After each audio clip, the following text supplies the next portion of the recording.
There's a myth that music is not enjoyable to deaf people. And it certainly is a myth because being deaf is a continuum. There are other senses involved in the interpretation of music. And sound has vibration, especially at a concert. If you close your eyes and if someone blocked off your hearing, you could still feel significant vibrations of the music. Did you know that Beethoven became deaf in his 20s due to unknown reasons? They don't know why he went deaf, but he continued composing. They would cut the legs off his piano, put the piano on the floor, and he would lay on the floor and play to compose because he could feel the vibrations of the piano through his body. So Martise Colston is deaf, and he's does American Sign Language to interpret music in actually a new way. The way that we all think of is someone stoically standing and just giving you the words. And I'm faking sign language, so this what I'm doing with my hands throughout this video is a imitation of sign language, believe me. He says in this article he vividly remembers the very first concert. He had gradually lost his sense of hearing at age 12, and around the same time he watched Usher perform.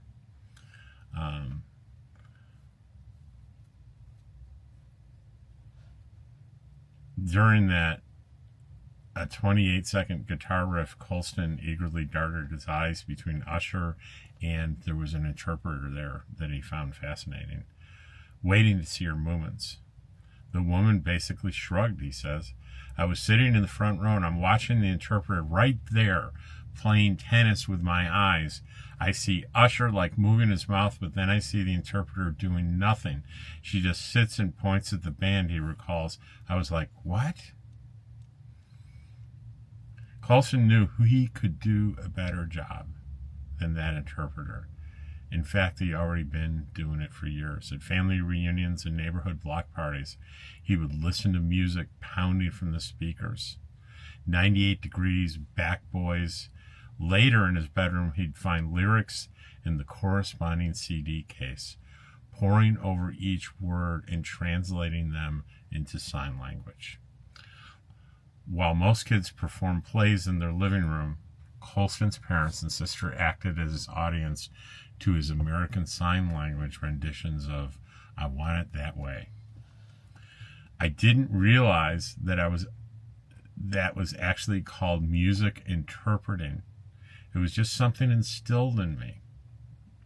It was around this time that Colston first realized his ability to communicate with his family wasn't universal. My older cousin was fully deaf, but his parents aren't. Colston said I would always ask him to help me out with homework, but he never really understood, and he was like 5 years older than me. Colston eventually learned that his cousin, who was born hearing, lost the ability. No one had no one to speak with at home. Without language, the teenager had fallen behind in school. He had language deprived from him because his parents, they don't talk to him. They have no captions. He was missing a lot of information, a lot of pieces of puzzle.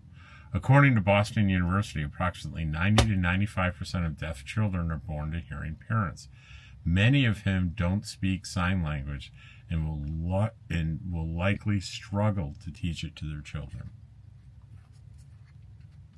Now, Colston and his colleagues are creating a world in which deaf people not only have access, but they're part of the conversation.